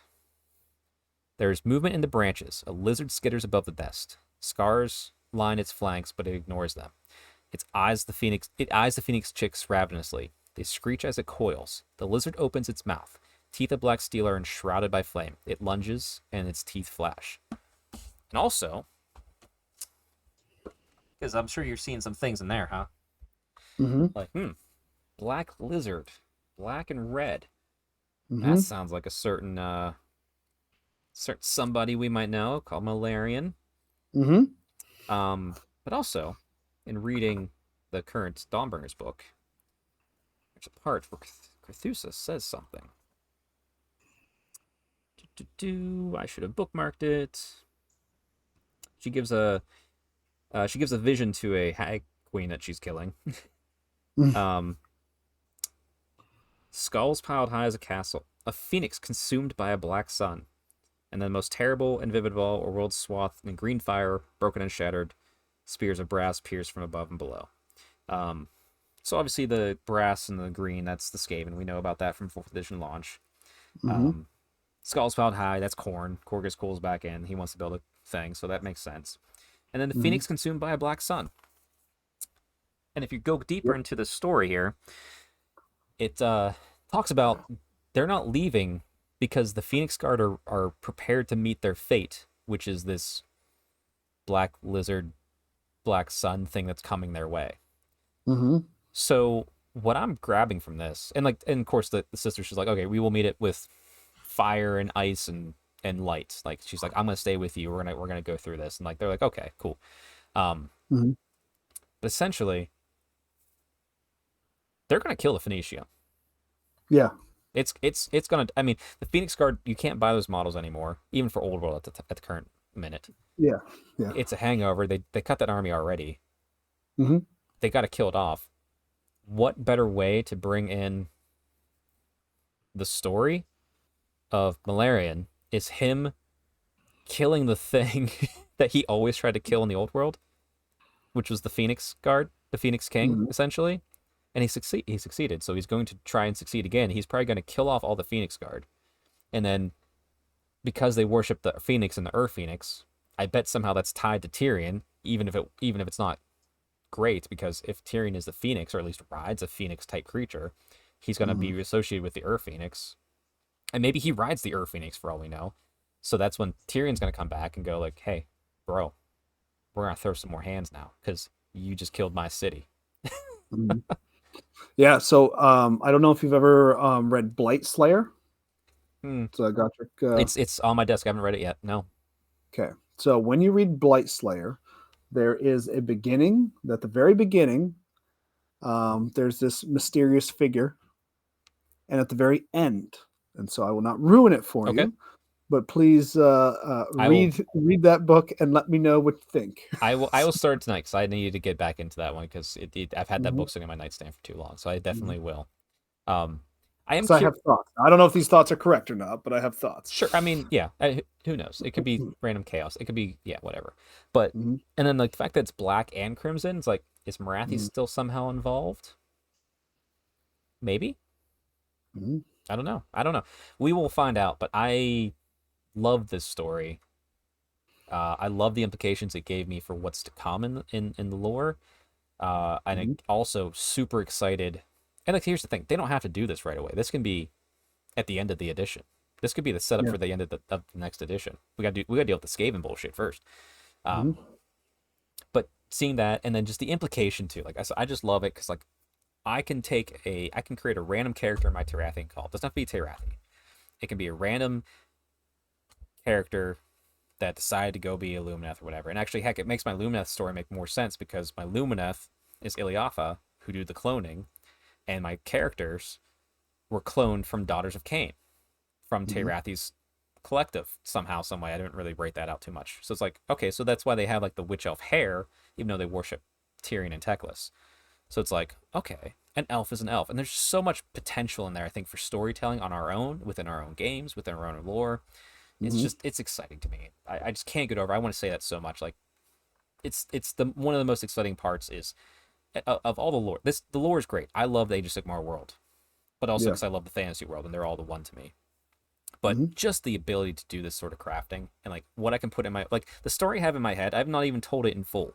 I realize that all the time. Like you guys humor me and have fun with my Terathi stuff. I've not told you everything I've dreamt up in my head that are canon in my own little story because I'm like Mm-hmm. I forget, and you guys just roll Yeah. with it. But Yeah. yeah, write your own stories and grab onto these things and like just have fun with it, everybody. It's super cool. Yeah. But that aside, what does new AS mean for your battle tome, Neil? You know.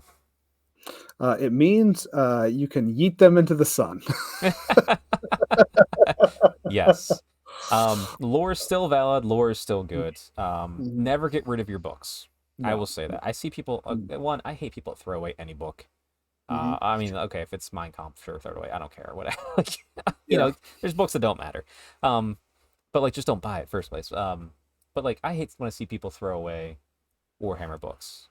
Yeah. I've It's like, regretted it every time I've done it. yeah, Mm-hmm. And I used to have like all these old, like I got rid of 6th edition Warhammer Fantasy, 4th edition Warhammer Fantasy books, all this old stuff. I wish I could just like go back and look at every once in a while, yeah, just even for the pictures of the models alone, the stuff that you never look at yep. in any of these books. And then when you open them up after they're no longer useful, it's kind of just fun to go back and look at the different, the models and stuff in there, the pictures of all the models. It's cool. It's cool Yeah, stuff. and a lot of people like I get it too. Like I'm drowning in books. I have no space for the books I have. I'm trying to figure it out right now. Like I'm like, uh-oh, what do I do? Mhm. But I'd rather have that problem than miss a book Right. and not have it anymore. So Yeah. In please, the end, everybody. like, whenever I sold mine, yeah, you got some money at the time and whatever. It was nice. And I went and I turned it into something else. But then when you want that book back, it's not there anymore. Yeah, So, listen. That's why when Eighth Edition Fantasy ended, I bought it. I got every book, Mhm. so I could just keep playing that game. Granted, it's a little bit different. Like I don't know if we'll ever go back and play Second Edition Sigmar. I'd like to because it's my current favorite edition. We haven't seen any fourth yet in full, but Yeah. like I'm glad I kept those books. I'm glad I kept them because I will go like as I tell my story and the world's evolved. I might go back to those old editions and be like, what was the lore in here going on at the time? What nugget did I forget about that I could pull forward? But just fun stuff Mhm. like that. Yeah. Or the fact that Terathi was mentioned in one of them. That's why I have like 5 copies of that book. Yeah. But yeah. And anyway, battle tomes, they're gone. Get them out of here. You don't have them anymore. Yeah. But Being replaced with indexes, and all the rules are going to be free, and they're going to be, yep. all available day one. I was Yep. listening to Warhammer Weekly, and they're talking about. Big shout out to that show from this past week, Warhammer Weekly. That was great. Yeah. Like AOS Hopes and Dreams. Yep. Really good. Yeah, fantastic. I will disagree when Vince said something along the lines of more deep rules doesn't help them sell things, blah, blah, blah, blah, blah. I'm like, well, look at Old World, Vince. It's selling out like crazy, and it's deeper rules than current Sigmar. Yeah. But, a lot of exception that's to the rule. nostalgia, so it's a lot of nostalgia. sure, It's a lot for of old guard coming back. And to his point, it's the guys who are going to go back and play Old World were always going to do that. Right. It's bringing in new people to the hobby and everything. And, he talks a lot about, he wants minimal, universal rules, Yep. and I'm kind of like, oh, I'm like, I'd rather have more than less, like 20 seems light, but yeah, he's hard and fast. 20, no more than 20. Like, Yeah, I mean, I know he's written rules before. I know I've written rules before, and just to come up with 20. I mean, you probably come up with 20 in the next 5 minutes. Well, hey, don't forget, don't forget. The first Age of Sigmar was legit 4 pages. Let's call Yeah. it 12 after we had the FAQs. Yeah, that's fair. But and you didn't think that could happen, and it did. So Yeah. like I'm not, I don't want to. And plus, you could make font really small. Yeah, I'm not going to poo-poo it. No, he no, kind of no. won me over on some of those points. The Oh, other for sure, point for sure. was probably he's hoping for smaller armies. My argument there, and his argument there is, smaller armies, less Less game time. less game time, but also less of a negative for actually getting in and actually at starting armies and stuff. Well, that's to me, I that's can what see Spearhead's that. that's what Spearhead's meant to do. Right, but my problem is Supposedly, it's also it has been its for a own while format. is when you start to decrease the amount of models on the table, it just visually doesn't look like wargaming anymore. I know that it plays like wargaming, but to me, visually, like Old World looks like a war game to me, because Old World now, even though technically speaking, all right, if you're taking the movement tray as just a unit, you can have 1,000 guys in it. It's just one unit that you move around. Right. So, but because there's multiple guys in that one unit, it looks more like a battle line to me, like an army to me. If you start to scale Sigmar down, you start to very quickly not have that feel. At least that's my opinion, is it doesn't feel as much, but you can always play a 3,000 point game though. Right. You can always play up with your local group. Yeah. And we're not, when we don't even know that that's going to happen, but I'm just kind of responding to that. Right. We don't know. He was pretty conservative. He's like 20 to 25% increase on points. It's like, sure, we've been there, we've done that. To me, I didn't mind when he said that at all. I don't think they're going to change points so much that it's not going to feel like when I want to run my horde of witch elves, I don't think they'll change points enough where I can't run my horde of witch elves. I'll be able to have my 60 or so witch elves, maybe even 90 again. I mean, to me, I have hated reinforcement points the most. Yeah. That's limited me more as wanting to run my army as a horde the way I want than anything else. Not points ever. So I'm not worried about points. I get the reasoning, but also I'll be like, I'm gonna fall back on, okay, well, we're taking that viewpoint from of playing faster games from a tournament perspective, more so than not. I feel. When we're playing casually, I don't mind if my game goes long. Like, you know, I don't either. Unless it's like, hey, I only got to play this much. I only have 3 hours. I only have 2.5 hours. So it's like, okay, let's play 1,500 instead. It's like, okay, sure. But when I'm in a tournament, I've run over 100 models with rerolls, with all that sort of stuff, and I finish my games because I practice and I play an army I know I can finish, and I've won stuff too. It's not like I'm just running forward and losing.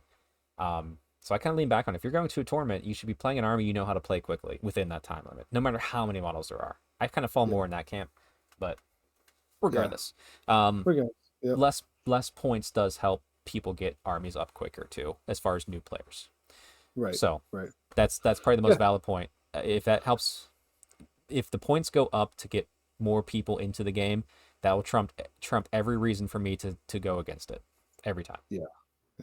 And I will say too, I'm excited, even though, and I know, like, and they made this point as well. It's a different team working on Sigmar that worked on 40K, right? So I think a lot of people are having a little bit of trepidation based on the indexes, but I've been screaming for like all of the books to come out at the same time for a long time. So I can't wait to actually finally experience this with my main game. I never even opened up Tau and 40K because of what I heard about it, and at some point I will, but for this game I will be diving headlong into it. And I'm excited to see balance wise what they can do. and just army feel. I get that it's probably going to be dampened down. You're not going to get like a full set of rules and all that kind of stuff, and that's fine because we got to learn how to play the edition first, and then we can start stacking stuff on top of it. Speaking of stacking stuff on top, the rules will be modular. Yes, we're not there yet. Hold on, slow down. Because I wanted to talk about the teams too, and my experiences, because I have played 40K. I haven't played it in a while, but so one, and I said this before, I have full confidence that Ben and Jess and Matt and that whole team over there, and obviously Phil doing the lore, is going to give us a great addition. One of the things Matt came in when he was changing the processes over there that I love, like, I was in full support of what he was saying too, because like we got, as playtesters, we got to see stuff with it, and I was in full support of it, knowing full well that the one big change to playtesting meant solo playtesters like myself would be removed. I was in support, not because I loved playtesting. It was fun. I really enjoyed it, and I felt like I had an impactful time doing it. But I knew that that process being fixed and corrected was more beneficial than me feeling good because I got the playtest. Yeah. It doesn't mean I'll never go back. I need a team around me or however it works now. Like, how can I slot into that process? Who knows? But I'm in full support of it. But like, I have full confidence in Ben and Matt and what they do, that I'm not worried. Now, as we're all going to say, like, trust and verify. I trust they're going to give us a good product, and we're going to verify it by playing it. Now, being separate teams, yes. The 40K team is, because I've talked to Stu Black over there, not as in-depth as Matt, but and Ben, but I've talked to them. I've seen the process differences. I've talked to playtesters on the 40K side when I was playtesting, like, when you could do all that. Not that you could talk about things, but like, you could talk about processes. It's very different over there. It's an entirely different team. They don't talk to each other. Like, at least they do, like, over lunch. Like, they don't. So with all that said, the current edition of 40K, I don't enjoy. It neutered my armies and made them flavorless. I'm not talking about imbalance. That's whatever. I don't mind imbalance. You're talking about army feel. Army feel. Yeah. My Dark Angels don't feel special. My Drukhari feel very less special, mostly because they are just terrible. Because the thing that I run was which call seemed to got hit the most out of flavor. And then Eldari, I still play that because like Ynnari gives me some flavor, but it's more of my own storytelling that gives me that flavor.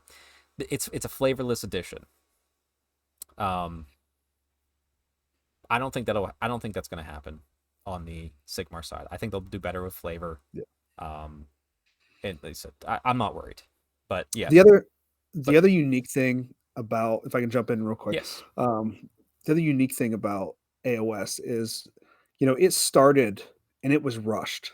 I don't know if it was rushed, but it was forced into into a certain shape. Yeah. Forced into a shape is exactly. It wasn't ever actually supposed to take the shape that it was forced into.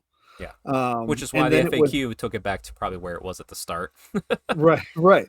And so like it's slowly kind of, it's tried to get its wheels back underneath of it as the editions have gone, and they've tried to like branch out on what they were initially given, right? Staying within that framework. Now with this edition, there's going to be echoes. Absolutely. Yeah. It's again, not knowing exactly what it's going to look like at all, but just hearing what they're saying. It'll feel like Sigmar. It'll feel like Sigmar, but I think they have a chance to right a lot of wrongs. Yeah. And not just right wrongs, but to develop something that doesn't have to be exactly what the original creation was, right? So now they can take something, they can go wild with it. They can use all the good things about Sigmar, right? Yep. And then they can say, well, okay, what didn't work? What could work better? What could we just do that's completely different that can change this game into a better thing? They now have that ability to do that. Right. So I'm very excited to kind of see what they come up with. Yeah, and like just some things they have called out now. So if you're within 3 inches, you're in combat range.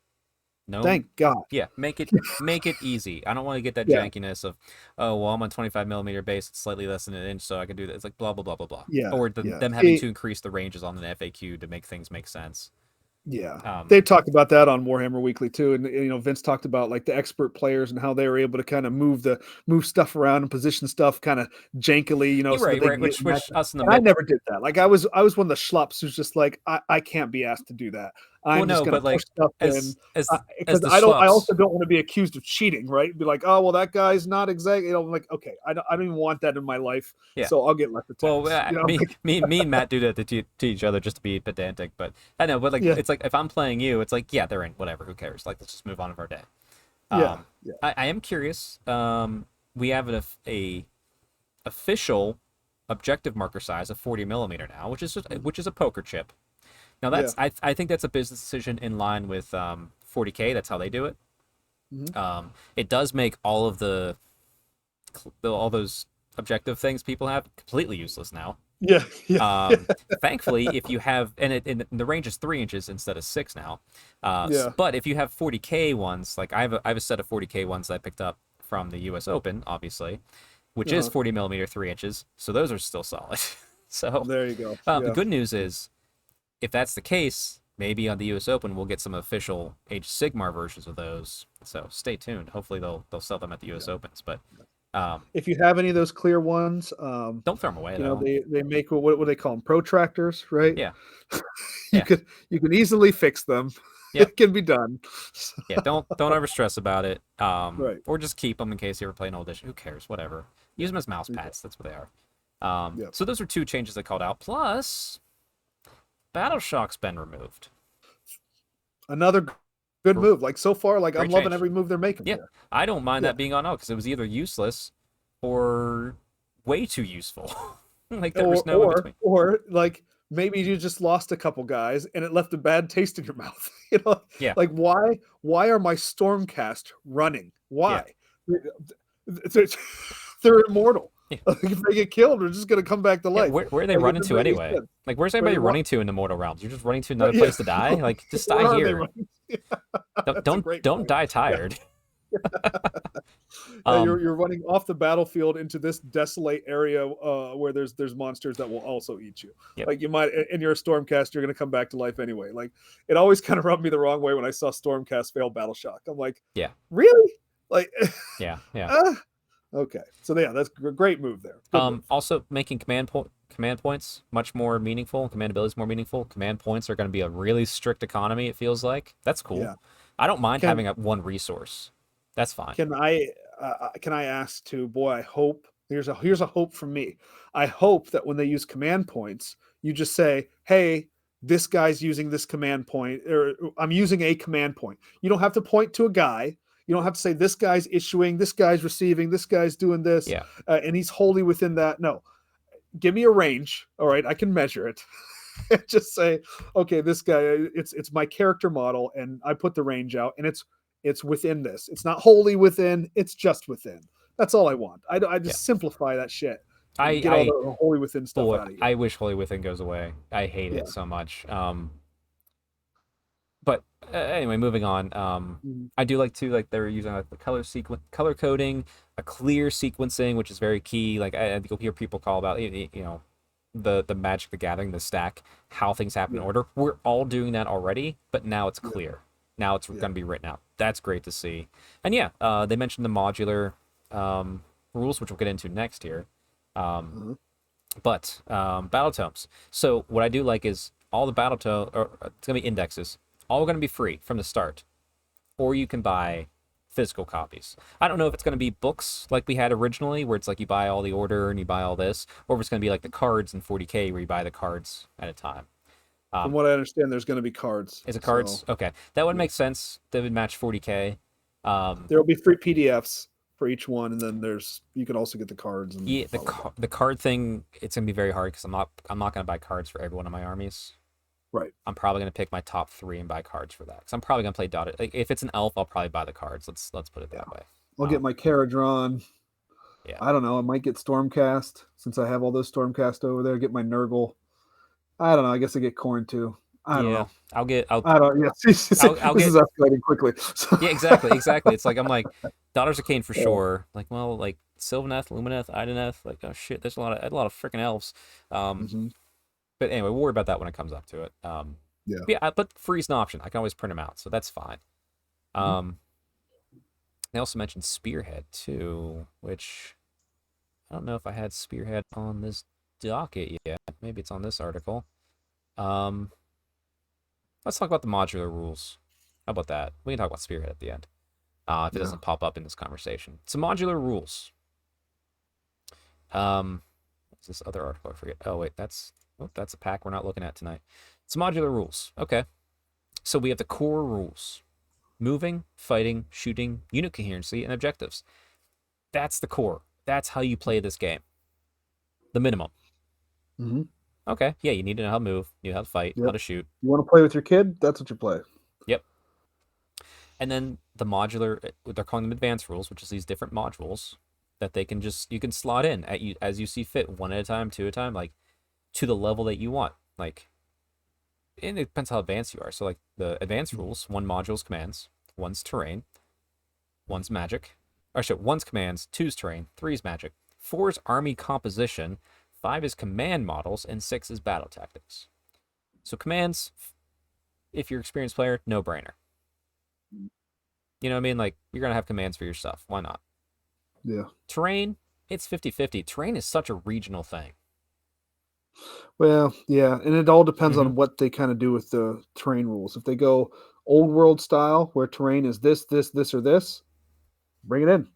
Yeah. I'm in, baby. If If we if go it's by rolling on terrain for this does that and this does that, and then 100 rules later, you know, but the no key thank key thing is, okay, you don't like that? Write your own terrain module for your event you. and Right. slot it in. What's nice is if you can slot these in and out, which means they do not interfere with one another. They just connect to the core rules. They Mm-hmm. enhance the game without interfering with something else. So I can have everything but terrain and write my own terrain pack, and Mm-hmm. it should be good. Um, Mm-hmm. three being magic, this is the most curious one for me. How do you not include magic as a core part of the game? No, I mean, yeah. I don't know how. I mean, I don't know yeah, how. but if you pull out casters, you don't have to have casters, right? You can just You go beat each other with swords, right? So you can, but it's a my high magic. Caradron, my Caradron don't care. It's a high fantasy setting though, and there's armies that have magic and there's armies that don't. So like that's why I'm and it's not curious seeing like that you can't be done. I don't know how they did it. I'm curious to see Yeah. how it is. It's more of Good curiosity at luck this point. playing Zeech without that module. Come to think of it, Flamers are still flamers, and so are blue horse. fair enough.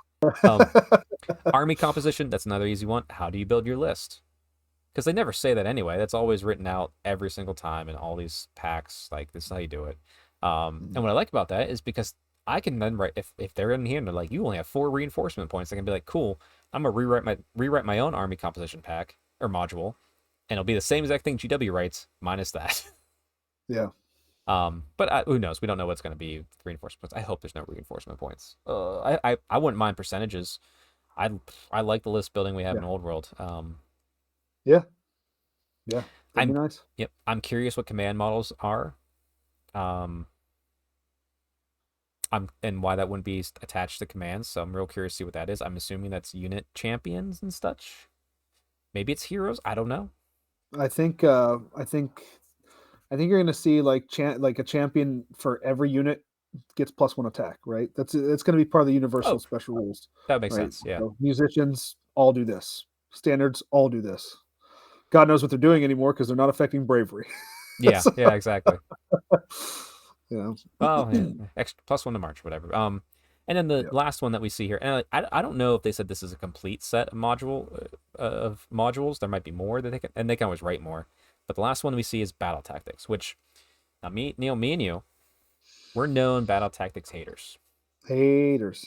Hate. But we both come to the realization we both refuse to hate battle tactics until they see how they are done, because it could be Right. completely different. They could just be using that Yeah. name. Absolutely. So I'm going to reserve judgment. I look at it and it makes me itch every time I look at it. Yeah, yeah. but It's we'll wait and see how it affects the game. And it's a module. Yeah, we can So leave it off. It's very much that open the gate, close the gate, open the gate a little.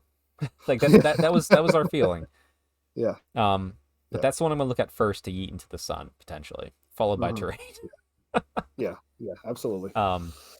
Anyway, yeah, listen, but like this is a great way to help new people get into the game. So I fear for the people in the Warhammer stores where they're gonna have to be treated like children. Mhm. Where it's like, congratulations, you've unlocked terrain module number 2. I'm like, oh god, please just no. Sorry, Mhm. sorry. I have qualms with the way they run those stores for like those things. I'm like, they're not for me, so I can't really say much. You know what I mean? Like I'm an experienced wargamer, so. Sure, sure. But if they get people into the game and they enjoy it, sure, that's fun. Yes. God Um, bless. so different modules we have as well. There's like obviously the core, but like we have Spearhead. Spearhead's Mhm. its own thing, which means you have no other modules attached to it. Because from what they said is you buy a box of Spearhead slash Vanguard from what it looks like, just a rebranding from everything I think they said on the preview. Um, Mhm.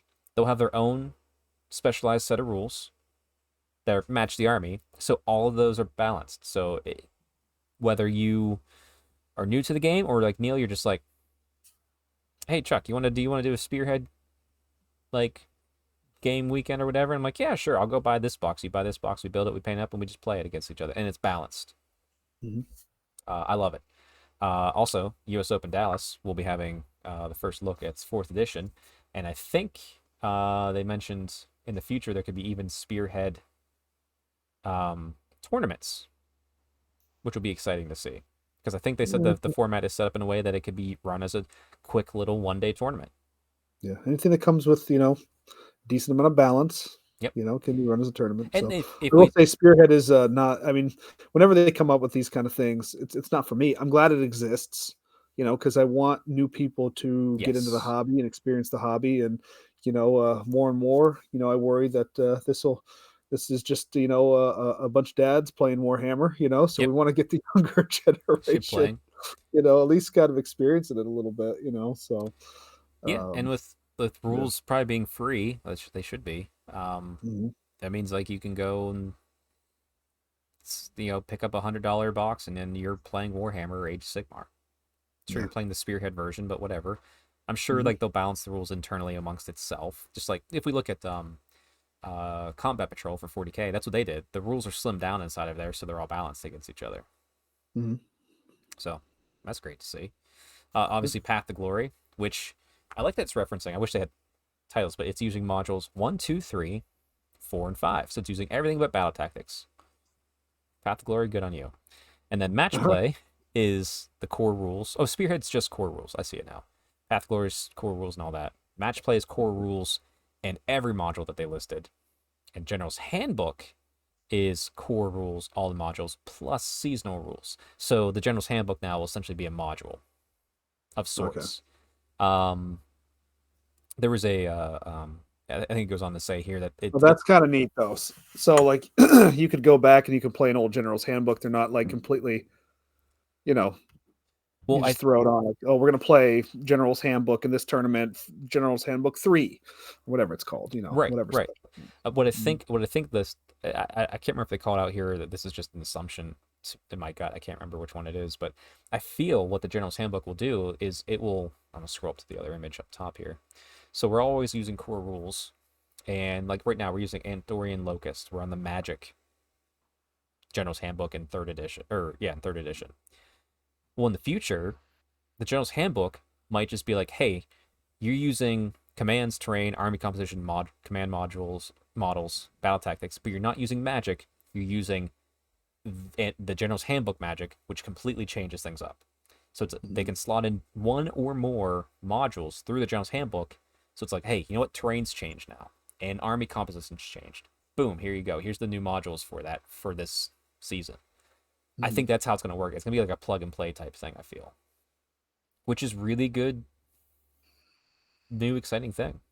Yeah, yeah, And I'm then for it. they could even add like an extra module to even add on top even more, but that runs the risk of being a little bit too deep, maybe. So we'll see. Mhm. Um, trying to think. I think that really covers it.